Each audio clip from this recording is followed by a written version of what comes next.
Hi, today we're going to talk about the nervous system again, because I think for people with autoimmune, the nervous system is a key factor. I don't know if it's as important as the food, but it seems like it is. It seems critical. And it seems like for me, my inability to regulate my nervous system got me here in the first place. It was just too many punches and not enough resilience because I was already eating healthy. So I think it was the nervous system that pushed me over.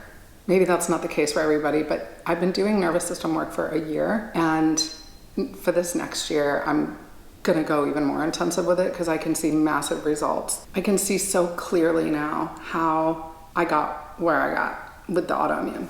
And I wanted to chat with you about this concept of this expression, waiting for the other shoe to drop. And I think that's a really interesting expression because, some people might look at that as negative, but what it really is, it's someone with a hypervigilant nervous system because they've seen the shoes drop over and over. They know it's coming. And by the way, it is coming.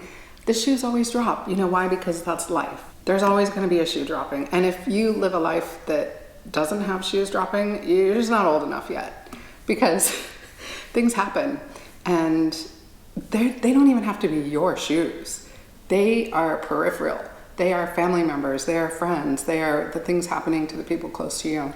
So instead of trying to stop the shoes from dropping, which is what I feel like I've done in the past, you're trying to stop the shoes, you're not going to do it.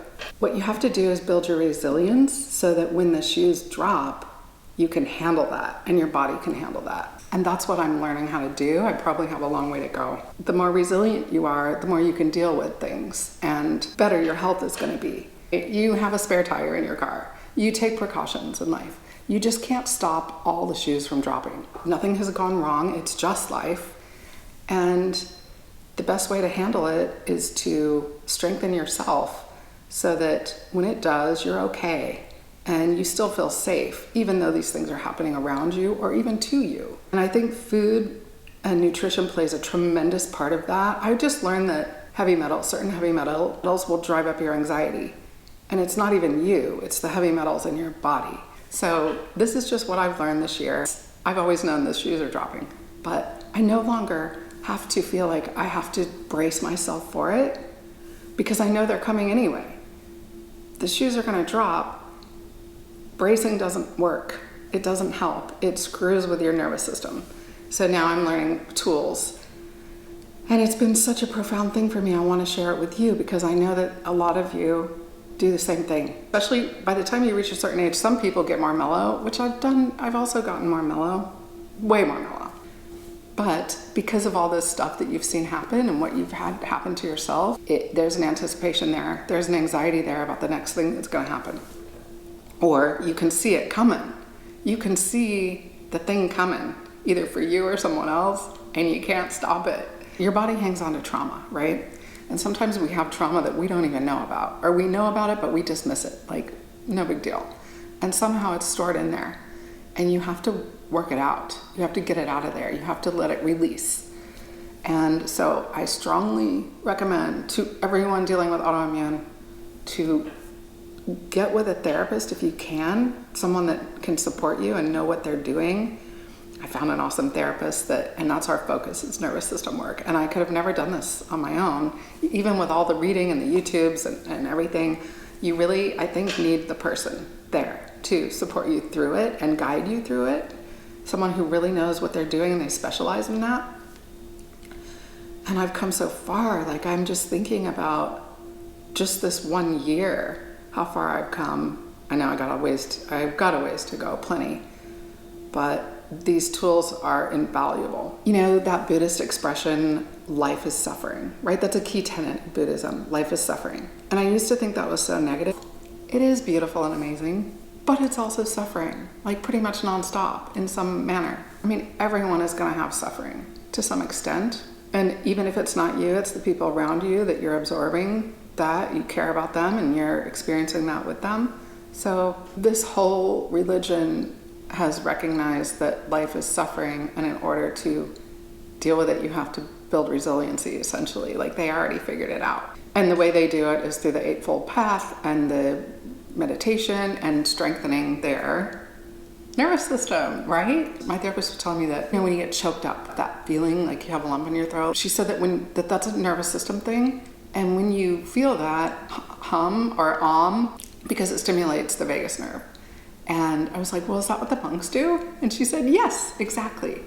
These people figured this out a long time ago. Maybe they didn't use the same terminology, but this information has been around for a really long time.